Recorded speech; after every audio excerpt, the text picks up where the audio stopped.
Have you ever wondered if cracking your neck or your back is bad for you? Yeah, me too. As a surgeon who's in the operating room every day and I'm looking down like this, I often have to crack my neck after a long day in the OR.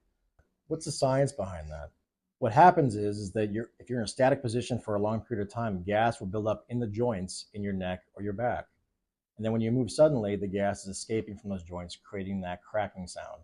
Things that you can do: basically maintain good mobility, left and right, up and down, avoid the tech neck, looking down at your phone for long periods of time. This is how you maintain mobility and hopefully avoid somebody like me in the future.